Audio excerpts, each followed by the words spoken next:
Bé, no sé si queda algun més a fora o si van entrant. Bé, doncs mirem. Bueno, primer de tot, hola, com esteu? Veig que tot i que la primera sessió que vam fer va ser de malediccions, anem aguantant i ens anem veient cada mes. És a dir, que esperem que dintre de poc ja puguem tenir més gent i puguem ja estar una mica millor, però de moment aguantem tal com estem. I avui us volia parlar sobre un art, però us explico una mica com hem enfocat aquesta xerrada, perquè realment ja parlar de joieria a l'antic Egipte hem de marcar una mica els límits. Hi ha moltíssimes peces. Peces que, per exemple, per nosaltres poden ser peces de joieria i, en canvi, ells no ho entendrien així i a l'inrevés. Peces que ells veien com una joia i que nosaltres potser li donaríem un altre sentit. Sobretot, el que us volia mostrar eren els materials que es feien servir per fer les joies combinats amb diferents tipus de joies. I de tota la història de l'Egipte faraònic, ja us dic que segur que hi haurà peces que vosaltres direu home, aquesta peça tan coneguda de joieria no ha sortit. Només amb la tomba de Tutankamon ja ens podríem estar més d'una hora parlant només de les joies que es van trobar allà. Jo, sobretot, veureu que m'he basat en 3 èpoques de l'antic Egipte. L'Imperi Mitjà, que veureu que té peces extraordinàries, podríem dir que és el primer gran moment de la joieria. Sí que hi ha alguna peça de l'Imperi Antic, però veureu que l'Imperi Mitjà és, si destaca per alguna cosa en l'àmbit artístic, és per la joieria. L'Imperi Nou, sobretot, alguna peça de Tutankamon, i també un altre gran tresor que va ser les tombes reials del cementiri de Tanis. Això és el tercer període intermediari. Hi ha moltíssimes, però he fet una selecció i us he posat. He intentat també que hi hagi diferents tipus de joia, perquè veieu una mica aquesta varietat que hi ha. I també que hi hagi diferents tipus de materials. No us parlaré gairebé res del que seria, sí de les tècniques de joieria, però, per exemple, no us parlaré de mineria i de tot com s'extreien els minerals, perquè això ja donaria per un altre. Així que, ja veureu, comencem ara amb aquestes peces de joieria.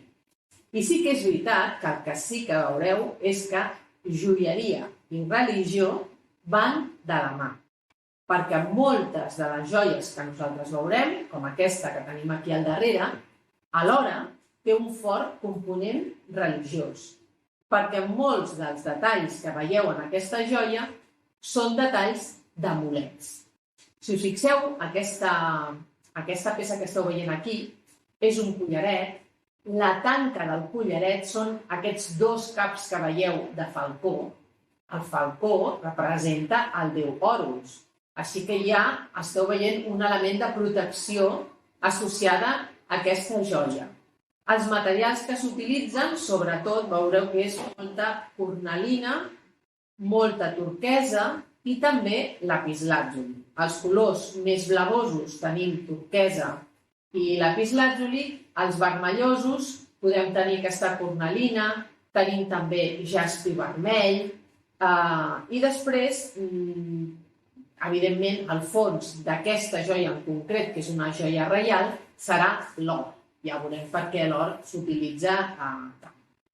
Si us fixeu, aquesta peça us ajuda també a entendre aquesta idea de que la majoria d'imatges de l'antic Egipte tenen un component de simetria, perquè tenim una peça central i després les mateixes peces es van repetint a una banda i a una altra.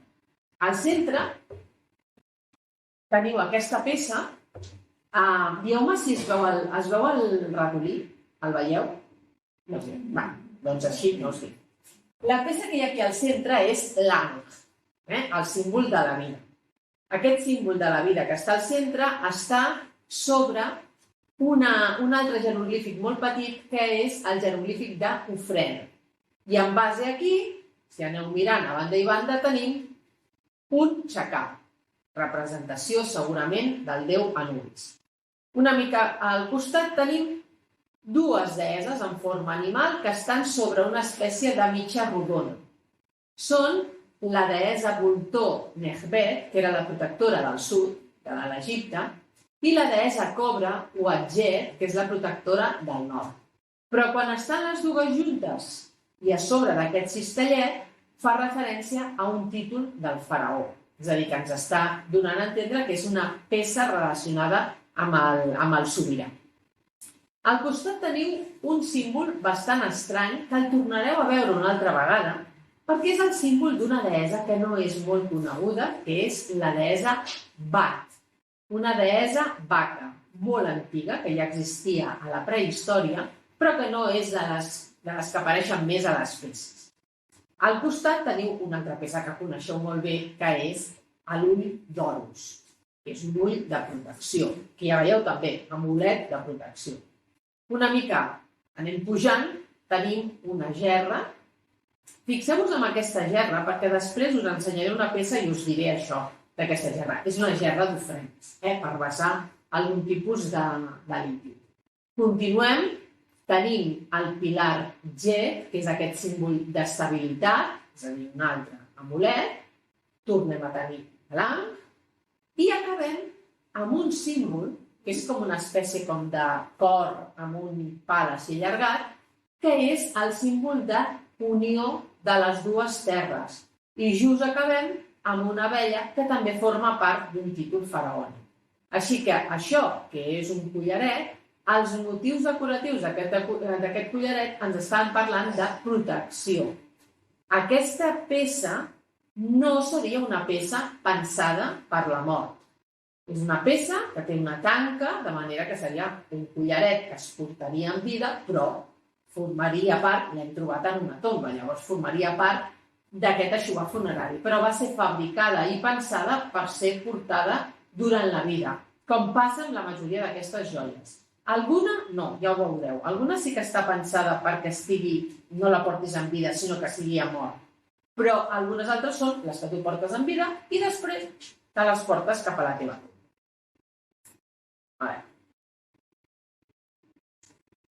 Clar, segurament haureu vist, són importants les joies perquè les trobem als eixugars funeraris, però són importants també perquè en moltes de les tombes veiem o podem intuir una mica com és el procés de fabricació d'aquestes joies. Aquesta imatge que teniu és d'una mastaba de l'Imperi Antic, la mastaba de Mereruca, i en aquesta mastaba, sobretot a nosaltres, ens interessa... Ara vaig aixecar-me, perquè veig que no funciona el xupet. Mireu, ens interessa perquè tenim aquí... ens ensenyen diferents tipus de joies. Això que veieu aquí és un collaret que es diu User, és un collaret que acostuma a tenir 7 voltes i si us fixeu, la tanca és com la que hem vist nosaltres abans, és una tanca en forma de falcó. Normalment sempre és així. Tenim altres tipus de joies, però sobretot ens interessa veure aquesta part. Perquè en aquesta part veiem unes persones que estan fabricant unes joies. Si us fixeu, sobretot les que teniu just al mig, són nans. Qui són aquests nans que fabriquen joies? Clar, els joiers, he trobat dos noms, el jeroglífic que ens parla de les joies, dels joiers. Hi ha una que és el joier general, l'acostumaven a dir nubi, ja veureu per què. Quedeu-vos amb la paraula nubi. I una altra és la paraula nesgi, que aquesta té a veure amb les pedres. És a dir, el que nosaltres diríem ara un gemòleg, el que treballa amb les pedres precioses o semiprecioses seria aquest nesgi. I joier, que fa joies en general, seria aquest nubi. Doncs bé, aquestes persones estaven sota la protecció del déu Ta. El déu Ta és aquest déu que és fàcil de reconèixer perquè porta aquest barret, tipus un casc així com enganxat, porta la barba sense trenar i acostuma a anar sempre embolicat amb una espècie de sudari. Aquest déu és el patró dels artesans en general. i es diu que té com una espècie d'ajudants, no són divinitats, sinó que podien ser com genis o semideus, que són els patecs. I els patecs, la forma de representar-los és nans. Així que aquests personatges que teniu aquí, els egiptòlegs, no saben ben bé si faria referència a persones, a nans, que estarien treballant, o fa referència a aquests semideus, aquests patecs que estarien ajudant a fabricar aquestes joies. De tota manera, tenim la sort d'haver conservat moltes peces i poder saber més o menys com es fabricaven a partir de l'estudi d'aquestes peces. Jo us he comentat que us parlaré sobretot d'unes èpoques en concret, però joieria en trobem des de la prehistòria. Aquesta peça que teniu aquí és del Neolític, és a dir, una peça que té més de 5.000 anys. Clar, quins materials veieu aquí? Els materials més propers que podien tenir, que eren, sobretot, petxines o peces d'os, és a dir, tallar l'os en forma de denes per poder-les portar. De tota manera, aquí en concret, sí que en tenim, mireu, podeu dir molt bé, doncs això fàcil, no? Si tenim el mar a prop, agafem les petxines i fem el collaret. Però clar, algunes de les peces que veieu aquí i que veureu que per ells eren molt importants, és un tipus de petxina que es diu caulí, que és un tipus de petxina que, per exemple, a la zona del Carib n'hi ha moltíssimes, que no es veu molt bé, però seria la peça aquesta més grossa que teniu aquí, que sembla una pedra, una miqueta més cap a dalt. La veureu ara perquè hi ha moltes peces fetes amb aquest caulí. Aquest tipus de petxina ve del Mar Roig. Clar, trobar al desert occidental o a la vall del Nil peces fetes amb caulís del Mar Roig vol dir que a la prehistòria hi ha un intercanvi de béns de prestigi a llarga distància. És a dir, el fet de, podem dir, mira, un collaret fet de petxines no té importància. Sí que té, perquè alguna d'aquestes petxines ha costat molt que arribés fins a la vall del Nil. És a dir, que encara que siguin materials més, podríem dir per nosaltres, poc preciosos, per ells sí que ho. Mireu aquesta peça. Aquesta peça té un truc. Mireu-la bé. Creieu que li falta alguna cosa? Si us la volguéssiu posar, us la podríeu posar. No té tanca. Aquest és un d'aquells collarets que us dic que estan pensats per posar en una mòmia. Clar, la mòmia la tenim estirada. Simplement és el fet que el puguis posar aquí sobre. No l'has de cordar al darrere, l'has de posar aquí sobre. És a dir, que hi ha alguna d'aquestes peces que sí que estan pensades per portar només a la tomba. I aquí ja podeu començar a veure que l'or és important. L'or és important. Però mireu, us comentava que moltes d'aquestes peces de joieria en realitat tenen un component religiós molt important. Mireu aquest penjoll. És un penjoll molt maco, un penjoll que està fet a partir de feldespat i d'or. Unes fines làmines d'or. Veieu que aquest d'aquí sí que està pensat per penjar, perquè li veieu aquest foradet que veieu aquí. Però podeu pensar, mira, potser això es portava penjat al coll o es portava penjat d'una polsera. Doncs no, aquest tipus d'amulet en forma de peix, i en concret en forma de silur, és un amulet que es portava penjat de les trenes dels nens. Sabeu que els nens egipcis, quan encara eren nens, el pentinat més habitual que tenien era rapat d'un cantó i una cua o una trena lateral. I en moltes de les pintures i els relleus de tombes es veuen també les nenes amb trenes i amb el cabell una mica lligat. Doncs bé, aquests amulets anaven penjats del cabell perquè aquests nens vivien a l'aigua i a prop de l'aigua. I una de les pitjors coses que podia passar és que t'ofeguessis. Doncs representa que aquest peix que porten penjat és un amulet per evitar que aquests nens es poguessin ofegar. I el portaven a la trena. Però a més, perquè a més s'han trobat algunes pintures en les quals es veuen aquests nens amb aquests amulets penjats del cabell. Però a més, el silur i les tilàpies, sabeu que són uns peixos que tenen a veure amb el renaixement. De manera que a la mort d'aquesta persona, si posem aquesta peça de joieria a la seva tomba, estem ajudant a que pugui tornar a néixer una altra vegada. El color és molt important i el material lligat al color també ho és. Per això hi ha uns determinats amulets, uns d'aquests determinats penjolls que portarem, que es fan amb un determinat material. Per exemple, aquí teniu dos amulets. Un d'ells, el que teniu a la vostra dreta, està fet de jaspi vermell. I aquest tipus d'amulet que es diu tet, potser el coneixeu perquè s'acostuma a dir, aquest amulet s'acostuma a dir nus d'Isis, perquè fixeu-vos, hi ha qui diu que això pot ser la representació estilitzada d'uns ovaris, hi ha qui diu que és com si agaféssim una tela i l'estiguéssim lligat, una tela que es col·locaria amb una dona que acaba de donar llum per evitar que hi hagués una hemorràgia. Es fa de color de jaspi vermell perquè està relacionat amb la sang. Llavors, clar, sang vermell, hem de buscar un mineral, una pedra preciosa o semipreciosa que sigui de color vermell per poder fer aquest amulet. Penseu que la deessa Sekhmet, que és una d'aquestes deesses, té com a títol la senyora del jaspi vermell. Llavors, aquest amulet s'acostuma a fer de color vermell i si pot ser amb jaspi. L'altre que teniu, el watch, que és un papir, és un joc de papir, la tija i el capitell obert de papir.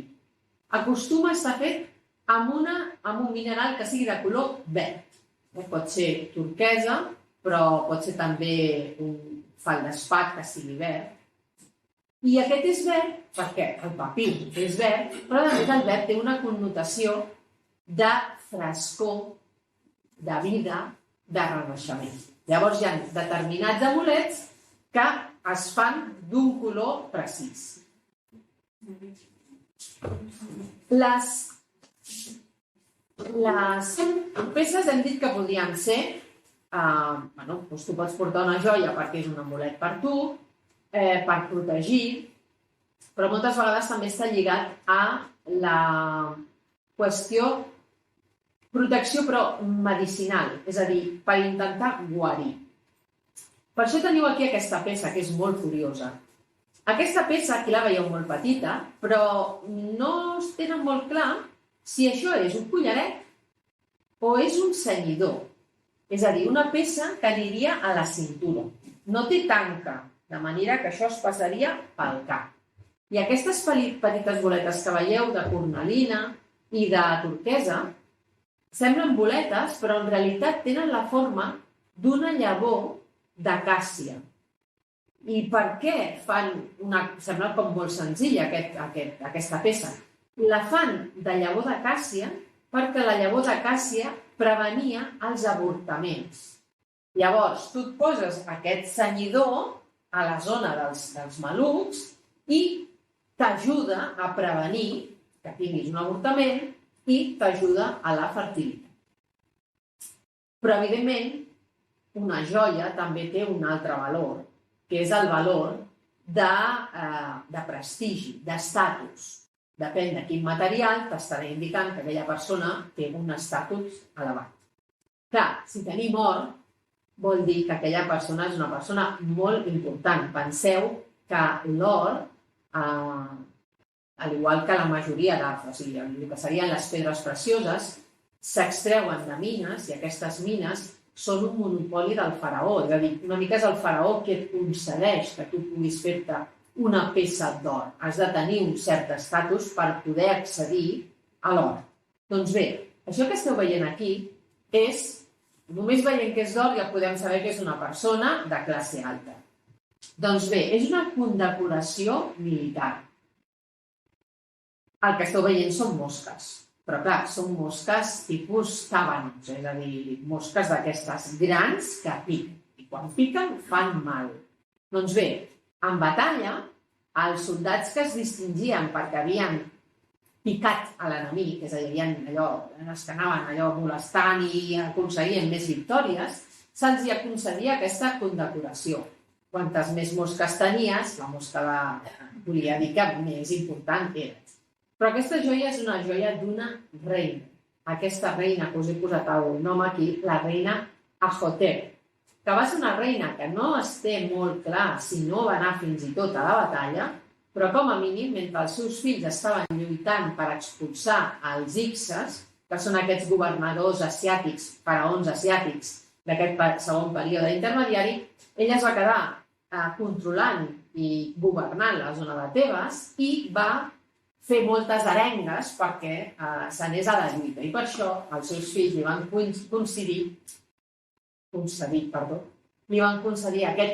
aquestes mosques del valor, aquestes mosques d'or, que havia ajudat en batalla. Tenim aquí ara, veureu una mica un seguit de tipologies de peces.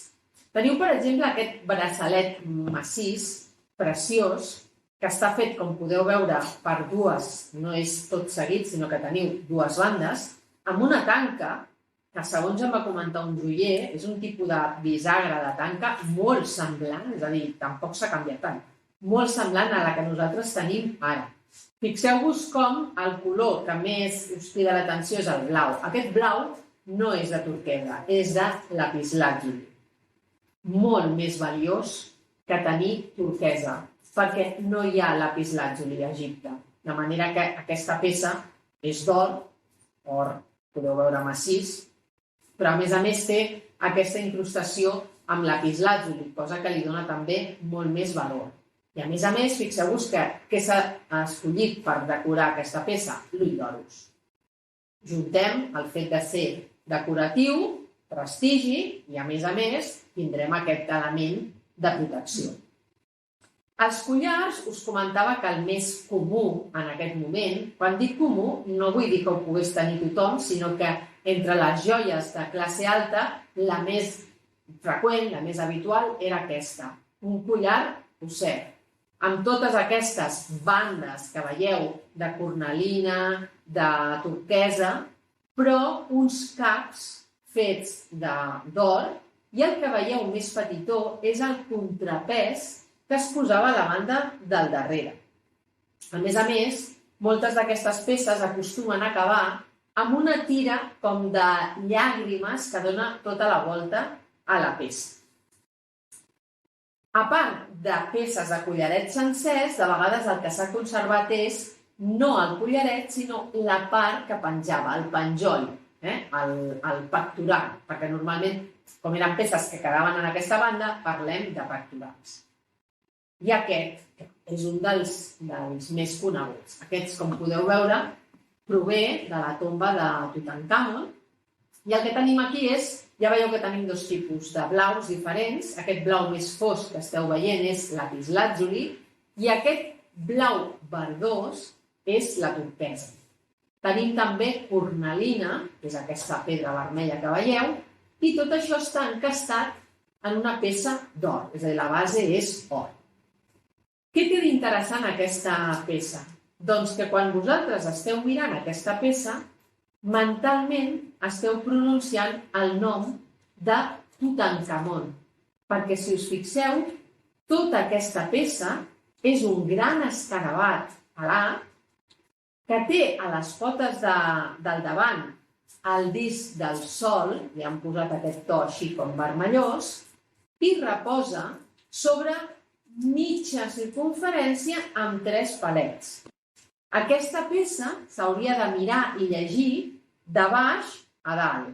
El primer que llegim és el cistellet aquest, que és Ne.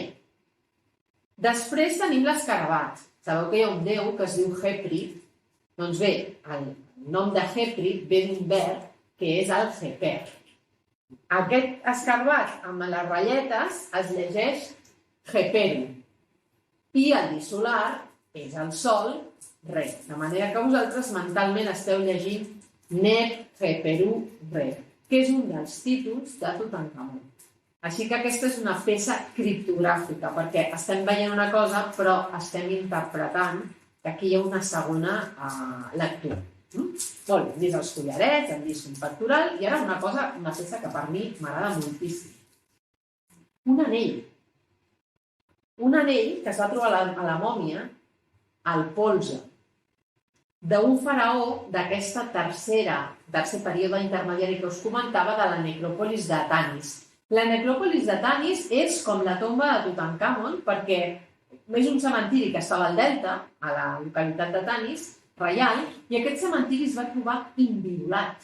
Moltes vegades potser heu llegit que es parla de que la tomba de Tutankamon és l'única tomba reial que es va trobar intacta. No. A Tanis es van trobar tombes reials. El problema és que el descobriment es va fer l'any 1939-40, en el moment en què va esclatar la Segona Guerra Mundial, i evidentment els diaris no estaven per anar pensant en les joies que es trobaven aquí. I moltes vegades és un descobriment que ha passat una mica desapercebut. La mòmia d'aquest faraó de Susenis I tenia moltes joies, algunes les podreu veure, i tenia molts anells. Fixeu-vos que aquest anell és tota una peça d'or que porta incrustat aquí també aquest fel d'espat, aquesta cornalina, amb el nom del faraó i altres elements. És a dir, que aquí també juguem amb aquesta idea de poder fer el nom. Els que vau poder veure fa un temps una exposició que es va fer al CaixaForum sobre animals i faraons, ja que es deia Fauna del Nil, vau poder veure aquesta peça, que és un anell del faraó Rameses II, en el qual té, clar, imagineu-vos, aquí la peça us sembla molt gran, però això és un anell, o sigui, la peça és molt petita. El detall de fer els cavalls del faraó. És una peça que porta el faraó, però en realitat és com un regal als seus cavalls, perquè ell sempre deia que la batalla de Càdex la va poder guanyar ell gràcies als déus, però gràcies al seu carro amb els seus 2 cavalls. I llavors, aquest és una joia, una mica, diguéssim, com una condecoració o un premi als seus cavalls. Fixeu-vos el detall d'aquesta peça tan petita amb aquests cavalls. Precisament, a l'Imperi Nou, tenim també una peça que es posa de moda, que són les arracades. Si recordeu alguna de les imatges de Tutankamon, recordareu que hi ha moltes peces que tenen uns forats a les orelles molt grans. Clar, mireu l'arracada aquesta, vull dir que aquí també havies de tenir forat ben gran perquè et pogués passar tot això. Què posen també? Flors, és a dir, la decoració amb flors d'amapola i d'altres plantes. I a més, altres flors. I a més, això, aquesta peça que es passa per tot el forat del lòbul i es tanca per un cantó i per l'altre. Tenim també cenyidors, aquestes peces que us deia que són per portar a la zona dels malucs. Aquesta és molt curiosa perquè és d'una princesa, una filla del faraó Sesostris II, aquí tornem enrere cap a l'Imperi Mitjà, però és una peça molt curiosa perquè aquesta princesa tenia diversos cenyidors. Un és aquest que veieu aquí, que està fet, no sé si ho podeu distingir molt bé, jo crec que sí. Cada peça que veieu d'or són 2 caps de lleó, que estan posats, enganxats un a l'altre. Veieu? Sobretot si us fixeu en el que tenim més a la dreta, es pot veure un cap que mira cap allà i l'altre cap que mira cap aquí, junts. Aquesta peça és una peça que està soldada. Està feta amb 2 parts i a dintre porta una petita pedreta. Perquè quan la noia caminés, la peça, diguéssim, que fes un sorollet i se suposa que aquest sorollet ajudava també a que hi hagués fertilitat. És a dir, que anava passejant i anava sentint el clink-clink. Us dic de què és aquesta peça perquè ara he tingut un lapsus. Aquesta peça és de cornalina. Sí, de cornalina i d'or, encara que veieu aquí. N'hi ha també una altra que és de tons més blavosos. Però també, i aquí sí que podeu veure més bé, les peces vermelletes de cornalina, la turquesa blava i l'or, aquí teniu aquesta petxina que us comentava, aquest caurí. aquesta peça que venia del Mar Roig. En època de la prehistòria, la joia era la peça aquesta, aquest caurí, i durant l'imperi mitjà, diguéssim que hi ha una moda que és agafar la forma de caurí, però fer-la d'or.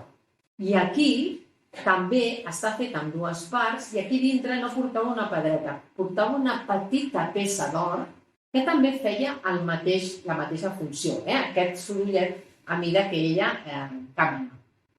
Clar, si ets una princesa, pots tenir unes joies i uns cenyidors fets de cornalina, de turquesa, d'or, i si ets una noia de classe alta però no tens l'estatus de ser una princesa, et pots fer un cenyidor molt maco com teniu aquest d'aquí, però clar, el material que utilitzaràs serà diferent. La peça que teniu al centre, no us creieu que és d'or, és una peça de fusta. Posa el nom de la noia, Senectisi, i la resta de denes que veieu que són allargades i rodonetes són fetes de pasta de vidre. És a dir, no tenim el poder adquisitiu d'una princesa, doncs llavors què fem? Doncs hem de buscar altres materials per poder fer. Però fixeu-vos que és, més que cenyidor, sembla com si fos una espècie de faldilla, perquè porta aquesta peça i després totes aquestes files que van baixar.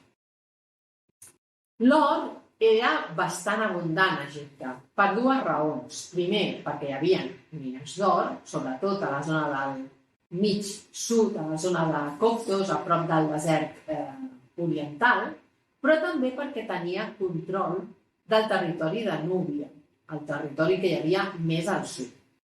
Però aquesta peça és molt curiosa perquè és una peça que ve del nord, ve del delta. És com podríem dir que és com una espècie de diadema, és a dir, és un arc molt fi, un cèrcol molt fi d'or, al que se li han anat soldant diferents peces. Hi ha unes rosetes, que són aquestes peces, aquestes flors que podeu veure, i després hi ha caps de gasela. Aquesta peça és molt curiosa perquè els egipcis gairebé no representen mai gaseles i no trobem gaseles en joies que siguin egípcies fetes per egipcis, i quan fan una roseta no la fan amb aquestes punxes. Aquesta manera de representar és més aviat una manera de representar asiàtica. La data que té aquesta peça, dinastia 15, segon període intermediari, és el moment en el que Egipte està en mans d'uns faraons que són asiàtics. Així que aquesta peça podria ser que vingués d'importació o que els mateixos faraons asiàtics que estaven governant Egipte tinguessin orfebres que fossin també asiàtics i farien una peça, diguéssim, amb el model i la moda que hi havia en el seu país. En tot cas, és una de les poques peces que tenim d'aquest moment de joieria. I mireu aquesta. Clar, jo us estic posant aquí models de joies, cenyidors, pulseres, anells, però clar, aquí tenim peces de mobiliari que també podríem dir que són veritables joies. No només perquè estan fets amb un material amb el qual també podem fer joies, com és el cas de l'or, sinó perquè són veritables obres d'art. Recordeu que us havia dit en la primera peça que hem vist que hi havia un dels amulets que hi havia, era una gerra. Aquest és un tipus de gerra que acostuma a trobar-se no en una taula normal, per menjar o beure, sinó que és un tipus de vas que es fa servir per vessar líquids en rituals. El que té d'important aquesta peça en concret és que fins a aquest moment no s'havien trobat aquest tipus de recipients. Només sabíem com eren perquè els havíem vist, per exemple, amb una joia o perquè els havíem vist dibuixats. Però en aquesta tomba de Tanis es van trobar les peces, és a dir, el mobiliari en concret, com aquesta que veiem. I aquesta d'aquí és una peça magnífica. És una peça en la que tenim, és una peça de plata, és un tipus com de bol, com un plat bastant gran, que s'anomena una pàtera, perquè normalment no està pensat per ser un plat de cada dia, sinó que és un element ritual. És de plata, però al centre tenim una gran peça d'or i més al centre tenim com una petita flor. Una flor que portaria incrustacions d'algun mineral que s'ha perdut perquè, com podeu veure, està tota buida. Fixeu-vos ara, clar, us he comentat que aquestes pateres són vaixella ritual. Normalment acostumaven a portar algun tipus de líquid. I com acostumava a portar un tipus de líquid, fixeu-vos quina decoració s'ha fet. Aquesta decoració, que no sé si ho veurà molt bé, que jo aquí... sí, mireu. Com aquí ha d'anar aigua, hem de representar alguna cosa que estigui a l'aigua, que estigui al riu. Fixeu-vos aquí com teniu una noia que està nedant. La veieu? El cap i els braços. I aquí en tenim una altra. I entremig que tenim? Peixos. I què més? Aquella vegetació que et pots trobar, lotus, papir, que et pots trobar enmig del riu. Ara imagineu-vos aquesta pàtera amb l'aigua que cobriria tot això. I aquesta peça és excepcional també perquè trobem plata. I plata no n'hi havia a Egipte. És a dir, que és una peça molt important. És d'un rei? No. És d'un general. Aquest general es deia, té un nom molt estrany, es deia Ungebauget. I aquest general era un general d'aquests faraons de la necròpolis de Tanis. Devia ser un personatge molt important perquè se li va concedir el privilegi d'enterrar-se en la mateixa tomba que hi havia en els faraons. És a dir, que devia ser un general, però un general molt important. Molt bé.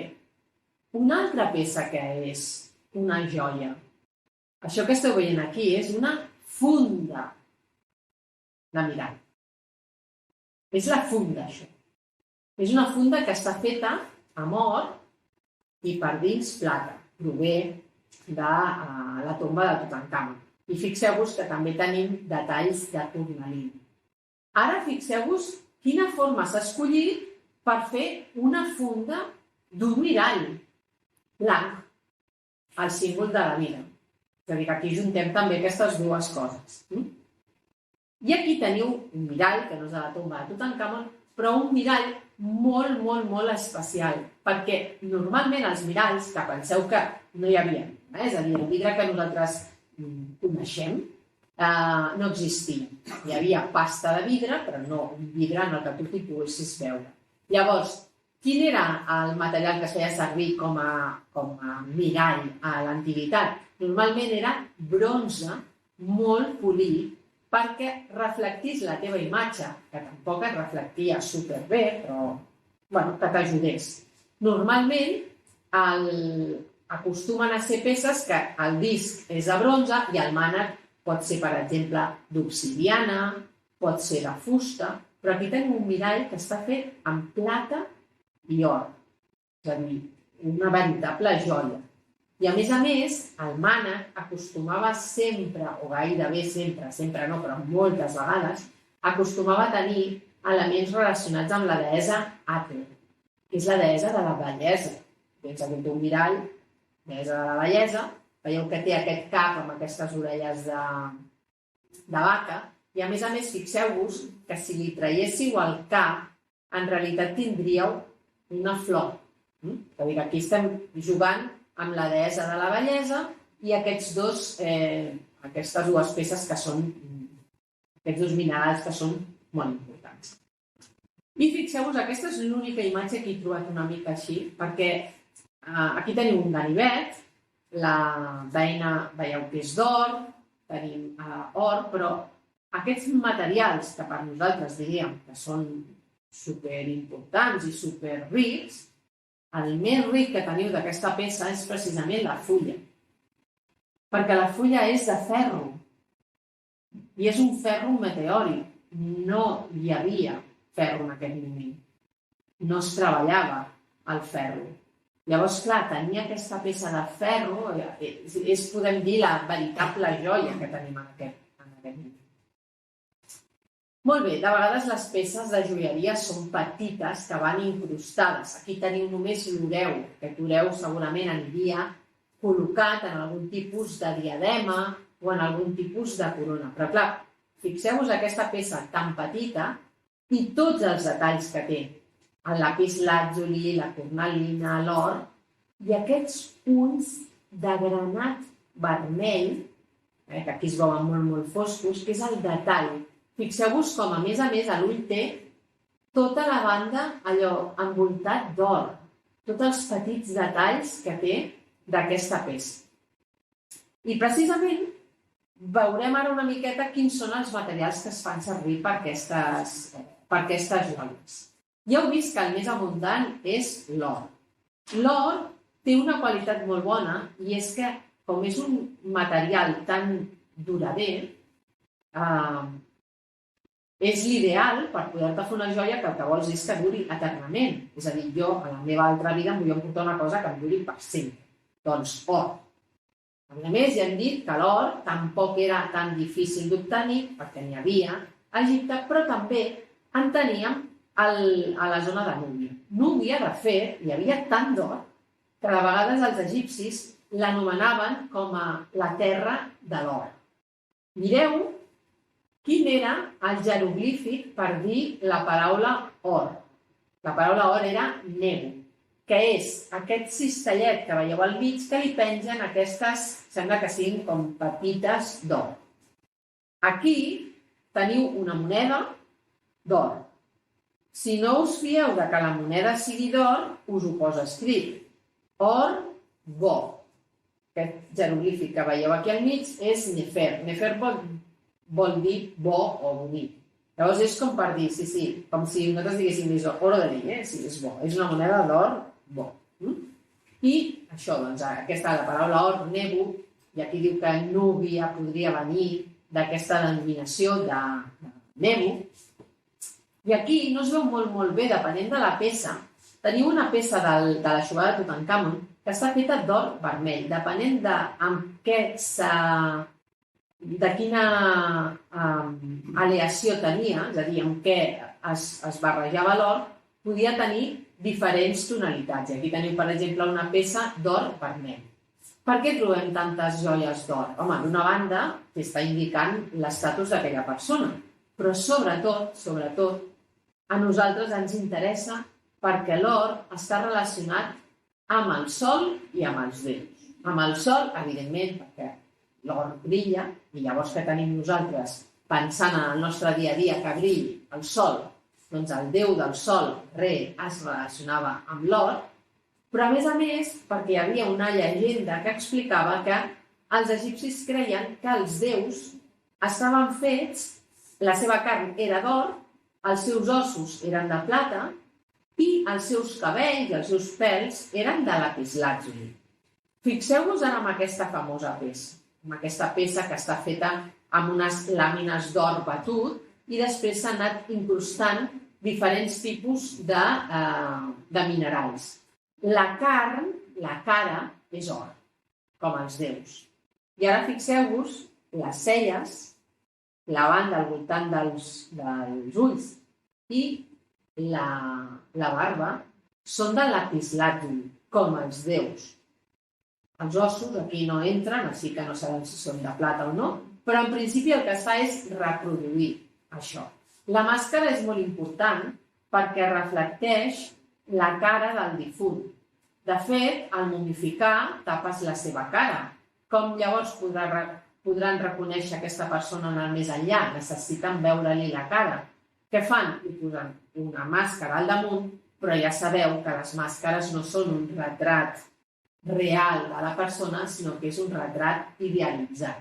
Tot i que, per exemple, en el cas de Tutankamon té una manera de representar que és bastant fàcil de reconèixer la seva cara amb altres peces. Aquesta peça té, fixeu-vos que els ulls aquí estan fets de quars, el blanc és quars, és un material bastant comú, i la part de dins està feta d'obsidiana. L'obsidiana també és una pedra volcànica que no venia d'Egipte, és a dir, podeu pensar que és poca cosa, però clar, són materials que costen molt d'arribar. I l'han decorat amb un d'aquests collarets Pousser. Fixeu-vos que té aquí les dues tanques en forma de falcó. Mireu el nostre amic, aquest general Ungeba Unjet, que us he comentat, també li van concedir que es pogués fer una màscara d'or. Però clar, aquí fixeu-vos que més que màscara és només la part de la cara. Venim d'una època bastant convulsa. Al final de l'Imperi Nou és un moment de molts robatoris de tombes. No hi ha control de núvia, llavors no tenim tant d'or com voldríem tenir, així que potser les peces no són tan grans i a més es comencen a reciclar peces, és a dir, s'agafen peces d'altres tombes, es canvia el nom per reaprofitar-les. De tota manera, aquí de tota manera podeu veure que no és una peça exactament igual que l'altra, la cara que esteu veient és una cara diferent. Però aquí ja és més senzilla. Tenim or, tenim quars, tenim obsidiana. Plata. La plata, us comentava que no hi ha plata a Egipte. Normalment la plata podia venir de la zona de Xipre, de la zona del proper Orient o de la zona de Creta. I normalment per aquest color més blanquinós, la paraula equivalent a plata seria el blanc, com el color blanc. Estava relacionat amb la lluna, pel color. Però aquí, tot i que no hi ha molta plata, aquí tenim un tresor de plata, perquè aquí només us he posat unes quantes peces. Aquest tresor són 8 caixes, com aquesta que esteu veient, i dintre hi havia lingots i peces de xuvar, de recipients fets de plata. Però si mireu bé la forma i la decoració d'aquestes peces, no són les típiques peces egípcies. És un tipus de bol que és molt comú a la zona de Creta, a la zona relacionada amb els palaus minoics. Llavors, no sabem si són peces que venen d'importació o el mateix. Tenim algun artesà que es dedica a fer una peça imitant aquestes peces que venen de la zona de Creta. I es va trobar a la fonamentació d'un temple, el temple que hi havia a la localitat de Tot. Per això es parla d'aquest tresor de Tot.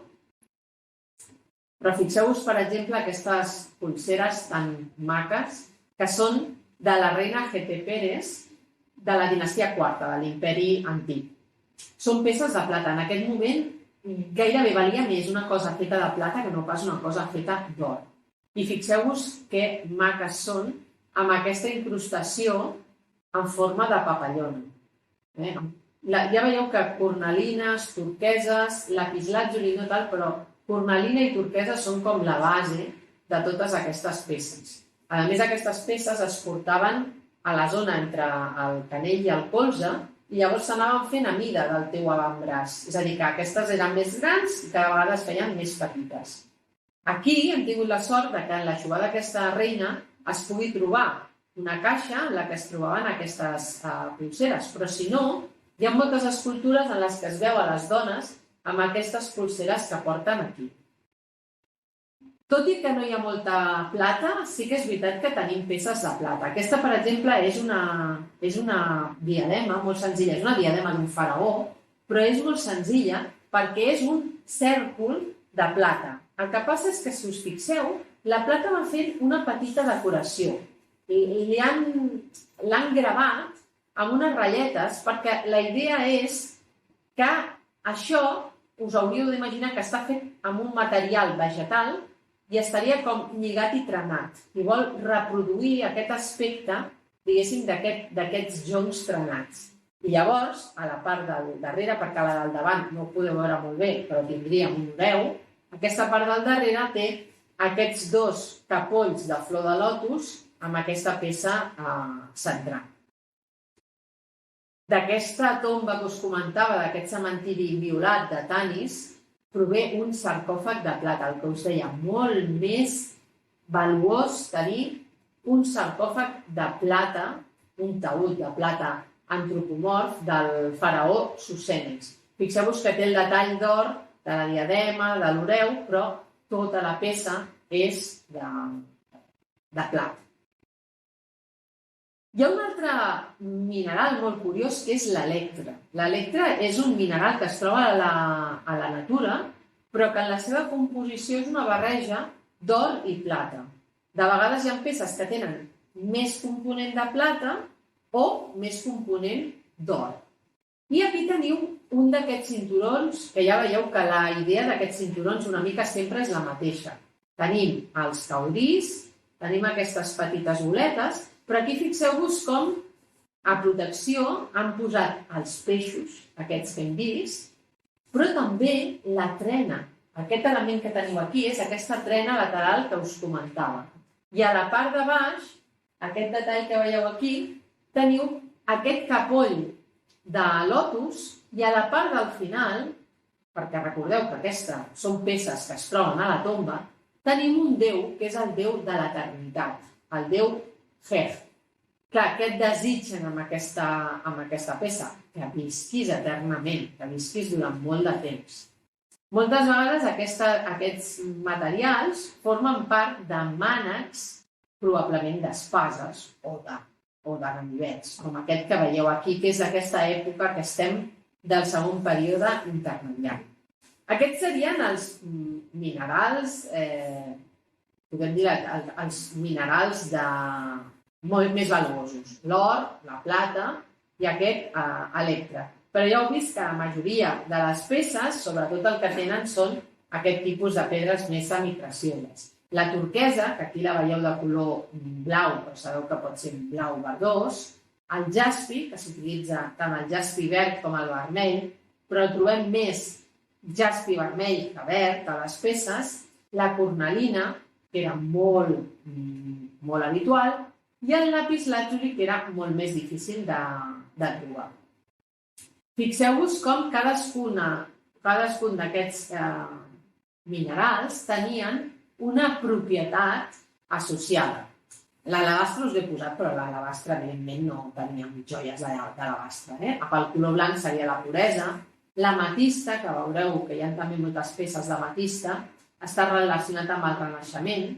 Per això veureu que hi ha un amulet en concret que es feia d'ametista. La cornalina, amb aquest vermell sang, també estava relacionat amb el dinamisme. El verd, joventut, renaixement.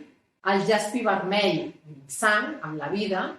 Lapislàtzuli, relacionat amb el cel nocturn i el renaixement. L'obsidiana és negra, però recordeu que l'aigua de la inundació també és negra, i el negre és un color bord, és aquesta eternitat. I la turquesa, fertilitat i renaixement, però més que pel color, per la deessa que està relacionada amb la turquesa. Com us deia, aquí teniu, diguéssim, els quatre elements més comuns. Or, turquesa, cornalina i lapislàtzuli. Una altra d'aquestes peces, aquests braçalets, que està fet amb dues peces, tancada, però fixeu-vos quina cosa més senzilla. Han combinat les denes d'aquests materials per fer com petits triangles, i han anat fent les tires en petits triangles. Doncs bé, què han posat? Aquesta és també una d'aquestes joies de la reina Hatshepsut. Què tenim a la tanca? Mireu bé, perquè la tanca té el nom del seu fill, que va ser faraó, Amosis. És a dir, és un regal que li fa el fill a la mare pel seu eixugar funerari. Us deia que la turquesa era un símbol també de renaixement i de fertilitat, sobretot perquè està relacionada amb la deessa Hathor.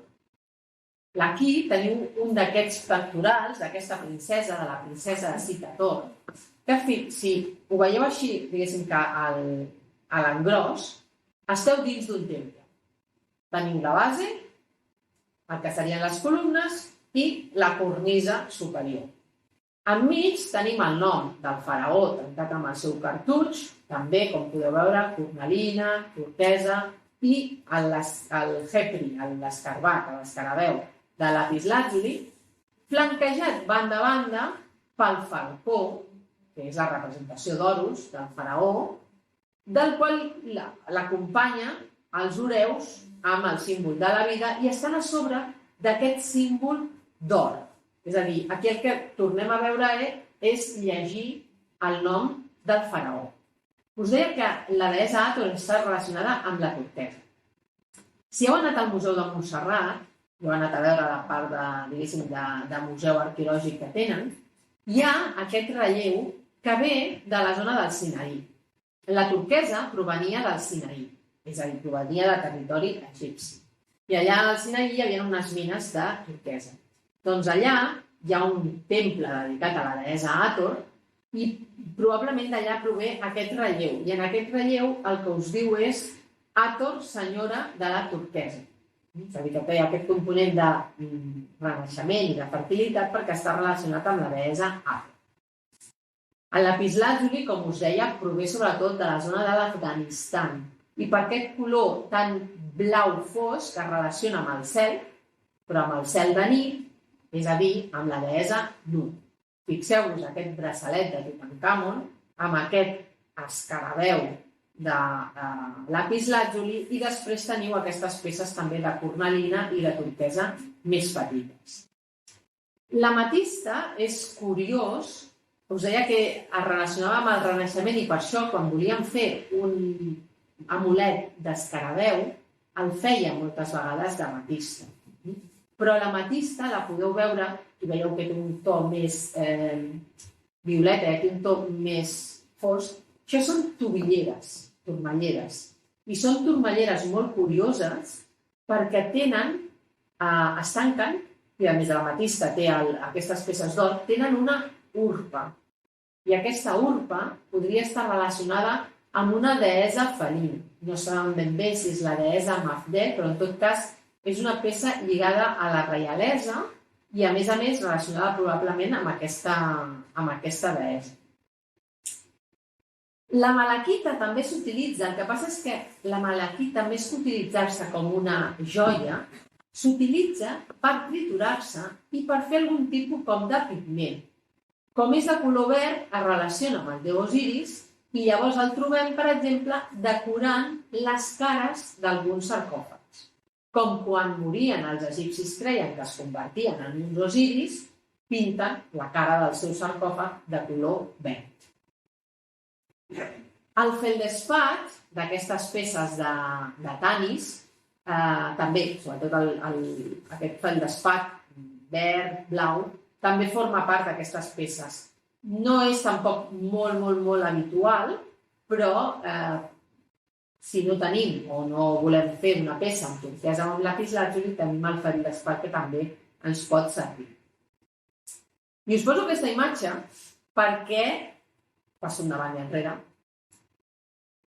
A l'antic Egipte hi havia poques, però hi havia alguna peça de maragda. Sobretot, l'explotació de maragda va ser molt important durant el regnat de Cleopatra, Cleopatra VII famosa. Però hi ha peces més antigues que també són de maragda. Normalment podem dir que l'explotació més important ve en època grecoromana, que són aquests forats que heu vist abans, que són les mines de Wadi Sicaid, que estan tocant a la zona del desert, a la zona del Mar Roig, però tenim alguna peça feta de maragda. No n'hi ha moltes, ja us ho dic, més a partir d'època grecoromana, però alguna peça en maragda sí que tenim. Bé, com col·loquem aquestes peces dins d'una joia? Doncs mireu, per poder incrustar o per poder fer aquestes peces, una de les tècniques era decorar amb aquests granulats. És a dir, amb aquestes boletes tan petitonetes que veieu que es soldaven amb una altra peça. Com s'aconseguien aquestes boles? Doncs es creu que havien de tallar les làmines d'or amb unes tires molt primes i escalfar-les perquè s'anessin encongint en forma com de bola i llavors les llançaven contra una superfície que normalment era una fusta a una certa distància i al caure formaven aquestes boletes tan petitonetes. Després s'havien de soldar. Moltes vegades, per poder soldar aquestes peces, es feia servir la plata. És a dir, per soldar l'or amb l'altra peça d'or, feien servir plata. I aquest granulat, com veureu, és típic. Allò que teníeu era un amulet, i aquí teniu un braçalet de Rameses III amb aquesta peça de lapislàtzuli, però si us fixeu, tota la decoració que hi ha al voltant està feta amb aquestes boletes tan petitonetes. Sobretot, ja sigui una peça feta de cornalina, que seria un material més senzill, o sigui una peça feta amb altres, com pot ser, per exemple, el lapislàtzuli, la tècnica que s'utilitzava per incrustar és el que s'anomena el cloisonner. Què vol dir això? Vol dir que necessitem una base normalment d'or, amb unes planxes d'or molt petites hem d'anar fent cel·les, hem de reproduir un dibuix i després, amb algun tipus d'adhesiu, hem d'anar incrustant les pedres precioses o semiprecioses que volem posar. Aquí, què és el que tindríeu de cloisonner? En aquesta part d'aquí, en el que seria una de les ales de l'escarbat, podeu veure bé perquè ha saltat alguna peça. Podeu veure les diferents cel·les i com aquí s'aniria incrustant la turquesa, el lapis lazuli, la cornalina o els jeroglífics, que també estarien incrustats. És a dir, que el cloisonner és aquesta incrustació de peces, d'aquestes pedres precioses o semiprecioses, en l'or. Normalment el cloisonner es combina, perquè aquesta peça que veieu aquí tenim també una barreja. Tenim, per una banda, les flors que són cloisonner. Ha fet, per exemple, una papallona i ha deixat les ales buides. Agafem cornalina i incrustem. Les flors agafem turquesa i incrustem. Llavors, el que és la peça central està feta amb un reposat. Què vol dir un reposat? Vol dir que jo vull que sobresurti la decoració. Llavors, què he de fer?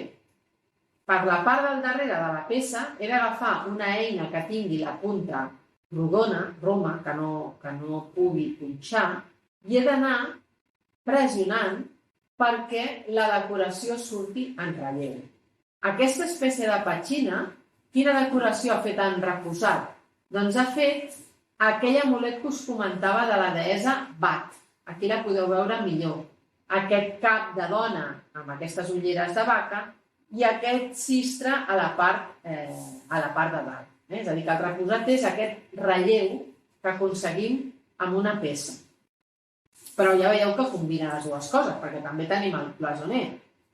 O aquesta que teniu aquí us la presento tota sencera, és a dir, el pectoral amb la cadena, i aquí podeu veure només el pectoral. Aquest pectoral, la tècnica que s'ha fet servir és cloisonner per decorar amb aquesta cornalina, però s'ha fet un calat. Què vol dir? Que agafarem una peça, un instrument que tingui una part punxant i tallant, farem el dibuix del que el volem fer i anirem buidant els espais que hi ha perquè quedi la peça, és a dir, la decoració quedi suelta, no? És a dir, que buides l'espai que hi ha entremig, cosa que ara ho has de fer molt de compte i has de soldar molt bé tot perquè si no pot caure, realment. Ja us veieu aquí una altra vegada aquests pectorals en el que tenim un temple que es veu molt bé, la columna en forma de flors de papir, la gola, que teniu a la part de dalt, la deessa voltor que protegeix tota l'escena i el faraó que aquí té forma d'esfinx. Bueno, més que d'esfinx, de griu, és a dir, cos de lleó però cap de falcó. Està trepitjant els enemics típics d'Egipte. Agafa pels cabells els lilis i xafa els nubis. És a dir, que és una peça que té tota aquesta connotació. També tenim peces que estan fetes a motllo, com aquesta d'aquí, que es veu molt bé. És una petxina, és molt curiosa perquè és una petxina d'or, amb el nom del faraó Sesostris I, però es creu que aquesta petxina podria ser també una condecoració militar. És a dir, aquesta forma de petxina. Hi ha també peces que són petxines. Aquí tenim la forma de petxina feta d'or. Mines d'Egipte n'hi ha moltes. Es concentren, sí que és veritat, a la zona del desert i a la zona de l'Alt Egipte. Però aquí, en aquest mapa, tenim una mica tots els jaciments. Heu de pensar que les mines, al principi, no és una idea de mina d'excavar en la muntanya, sinó que són més aviat mines a l'aire lliure i un procés molt semblant al que segurament heu vist en alguns llocs, en Astúries o a les pel·lis de l'oeste, d'anar allà al riu i anar garballant per veure si es trobava alguna pepita. Són mines a l'aire lliure, però després tenim mines excavades. Aquest papir, que és el papir de Turí, ens mostra el camí cap a unes mines que estaven a la zona del Wadi Hammamat. El Wadi Hammamat és un camí entre el riu Nil i el Mar Roig. I en aquesta zona de desert hi havia també mines d'or. Normalment, quan hi ha una d'aquestes mines, quan hi ha alguna d'aquestes explotacions mineres, sempre acostumen a haver grafitis dels déus que protegeixen aquesta zona. Per exemple, us semblarà potser una mica estrany, el déu Set, que és el que tenim a la dreta, que és un déu que acostuma a tenir molt mala premsa, aquest déu és un déu relacionat amb l'or. És un déu que prové de la ciutat de Coptos, i la ciutat de Coptos era una ciutat molt rica en or. Llavors, aquest déu era protector de la zona de Coptos, de les mines d'or i del desert. Això està relacionat amb aquestes explotacions. I el que teniu a l'esquerra és el déu Min, aquest déu hitifàlic, que és un protector del desert i en concret d'aquesta zona que us he comentat del Wadi Hammamat, és a dir, d'aquesta zona que hi havia entre el riu Nil i el Mar Roig. Explotacions relacionades amb... Hi ha una altra de les deeses que està relacionada amb la joieria, que és la deessa Hathor, que és la senyora de la turquesa, però també és la senyora de la cornalina, la senyora del coure. I aquesta deessa té dos punts importants. Al sud teniu el famós temple del Sinaí, d'un lloc que es diu Serabit el-Hadim, que aquí, com s'extreien, hi havia mines de turquesa i de coure, la deessa Hathor és la senyora del coure i de la turquesa. Però, a més, el que teniu a dalt és una localitat de Síria que es diu Timna, i aquí, en època de Set I, tenim un santuari dedicat a la deessa Hathor, perquè aquí hi havia també mines de coure. Ara, per acabar, us volia ensenyar algunes de les peces. Algunes suposo que us sonarà segur i alguna potser no tant. Mireu això, peça prehistòrica. Un ganivet, més aviat amb una espasa, feta de sílex, però el mànec d'or. És a dir, l'or molt abundant. I ja tenim or a la prehistòria. Aquí encara no podem parlar d'un Egipte unificat, estem parlant del període anterior. D'aquesta princesa que us comentava de l'imperi mitjà, us volia ensenyar aquesta peça, però abans d'ensenyar-vos la peça us volia explicar com es va trobar aquesta peça. Aquesta princesa es va enterrar, juntament amb altra gent, amb una... És a dir, l'entrada de la seva tomba estava entre la piràmide del seu pare i un mur de cobot que envoltava la piràmide, es van fer uns forats i es van enterrar diferents personatges de la família reial.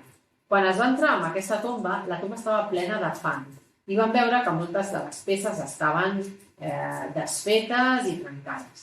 Doncs bé, amb aquesta caixa que us he marcat, fixeu-vos que esteu veient aquí. Esteu veient com unes peces així allargades i després una cosa que sembla rodona i boletes. Més de 9.000 peces. I aquesta és la peça que estava desfeta enmig d'aquesta caixa.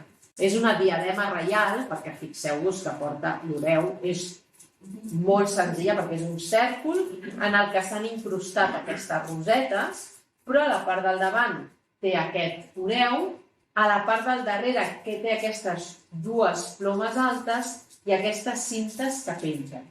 Però aquestes peces que us he dit, aquests milers de peces que hi havia, moltes d'elles es creu que formaven part, si no de la perruca, que podria ser, perquè clar, penseu que les perruques també es portaven com a xugar funerari.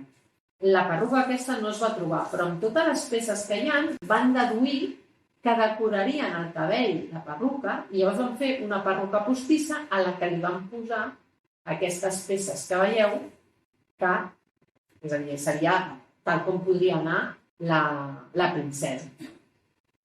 Aquesta princesa també torna a tenir un pectoral. Aquí la veritat és que és molt curiós, perquè aquestes joies formen part de l'aixovar funerari de la noia, però sembla que parlin més d'un desig cap al seu pare, el faraó, que no pas cap a la noia. Perquè el que tenim aquí representat torna a ser el nom del seu pare els dos falcons, que són el símbol del faraó, que protegeixen tot, i a la part de sota tenim aquest déu Heg, que és el déu que propicia els milions d'anys. Llavors, clar, aquesta peça què desitja? Desitja milions d'anys de vida cap al seu pare.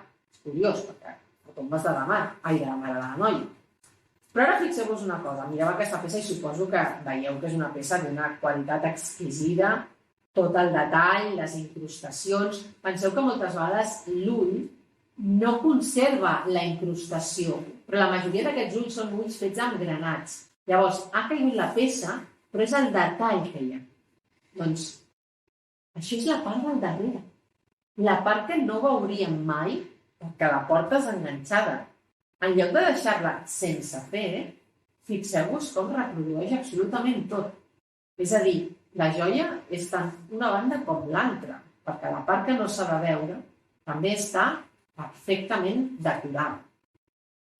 Una mica més endavant, quan ja comencem a l'Imperi Nou, hi ha una peça. Jo tampoc diria que és una peça extraordinària, però és una peça molt curiosa. Veieu que és un cèrcol trenat, és d'or, però fa com una espècie de trena. Al centre està el cartutx del faraó, però a més el cartutx del faraó està fet en forma de cartutx. Tenim dues esfinxs que protegeixen el nom del faraó i després tenim una peça com a llarga. Què se suposa que és això? Una canellera. Una peça que es porta aquí, però que suposadament el faraó faria servir quan havia de disparar i perquè al deixar anar no tingués, diguéssim, la rebrincada, tenia aquesta peça que veieu aquí. És a dir, jo dubto que aquesta peça... Doncs això, amb les esfinxs, el cartutx i això, però el detall de dir anem a reproduir una canellera que probablement es faria d'un altre material, l'anem a reproduir amb or. Una diadema de Tutankamon. Això era per portar a sobre de la perruca. Però fixeu-vos també aquest cèrcol, en aquest cas aquest cèrcol d'or, però aquí sí que veiem molt cloisonner, aquests petits cercles que estan enganxats, l'oreu, però alhora, al veure la part del darrere, fixeu-vos que l'oreu, la cua de l'oreu va per tot, i com aquestes cintes que pengen també reprodueixen aquest oreu, és a dir, la protecció total del faraó. O aquest penjant que veieu aquí, la peça del centre és de calcedoni, l'escarabeu. És una peça que té la resta que veieu, a part de l'or, doncs tenim lapislàtzuli, tenim turquesa, tenim cornalina. Al centre és aquest escarabeu alat que porta a les potes, té flors de lotus i papir. És a dir, tinc el nord i el sud d'Egipte amb mi. Penjant petits capolls d'amapola. La protecció de l'oreus. I a sobre una barca. Una barca que en alguns llocs llegim que és la barca del sol, però porta l'utjat. I l'utjat acostuma a ser no, és l'ull d'Horus, però l'ull relacionat amb la lluna.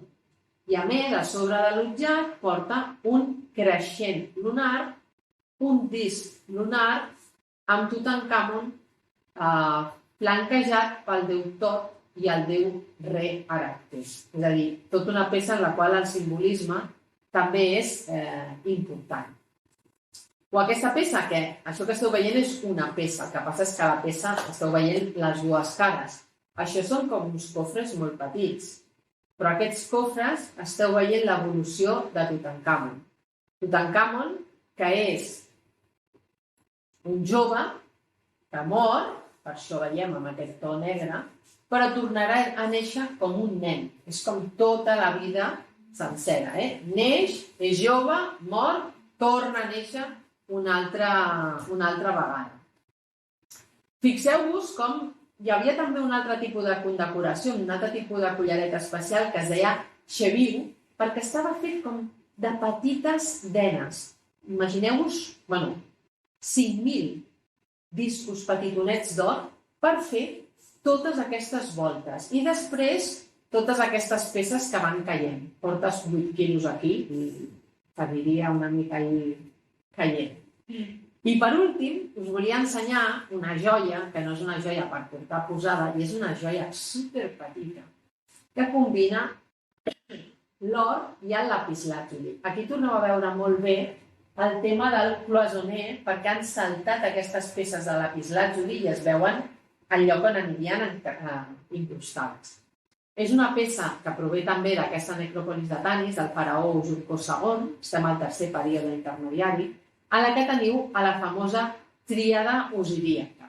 El déu Osiris, que està al mig, fet d'or, a la seva esquerra la deessa Isis, la seva germana i esposa, i a la seva dreta el déu Horus, que era el seu fill. Al damunt d'aquest petit pilar de lapislàtzuli. Com us deia, no una joia per portar posada, però sí una joia pels materials que es fan servir i per la riquesa i el gran nivell de perfecció que es va aconseguir amb tot el tema de la joieria. Segur que estareu pensant en peces de joieria que no us he ensenyat, però per tenir un petit tastet de com era aquesta joieria egípcia, us volia ensenyar aquestes peces, algunes potser no tan conegudes i altres que sí que són conegudes i que us les havia d'ensenyar sí o sí. D'acord? No sé si teniu alguna pregunta. Alguna qüestió? Has dit abans que ens quedéssim amb la paraula rubi al principi. Sí, perdó. Sí, perquè la paraula or és nub. I la paraula joier és nubi. És a dir, que en realitat el joier seria el de l'or, el que treballa l'or. I alhora és núbia. Hi ha qui diu que prové precisament d'això, la terra de l'or. Se l'anomenava així, la terra de l'or. Així que aquest nub, nubi, núbia, té a veure amb l'or. I el tema joier, tot i que treballava també altres coses, doncs el nom que el definia seria doncs, el de l'or, el que treballa amb l'or. No? No us ve de gust ara agafar una d'aquestes joies i portar-les posades? Molt bé, doncs si tot va bé, ens veiem al mes d'abril. Espero que ens puguem i continuem trobant presencialment i si no, doncs ens veurem a través de l'ordinador. Però jo veig, com avui hem portat molta protecció, jo crec que no tindrem problema i el mes vinent ens tornarem a veure. Que passeu molt bons dies i ens retrobem d'aquí un mes. Merci.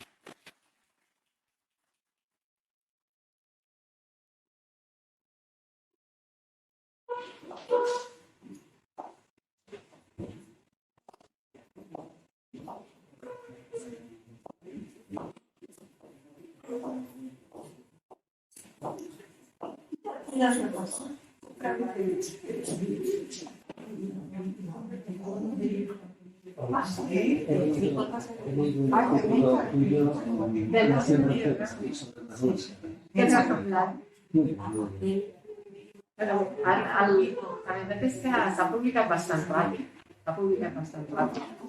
Bueno, es esta semana. Sí, per això. ¿Se escrito hace mucho? No, per això que s'ha publicat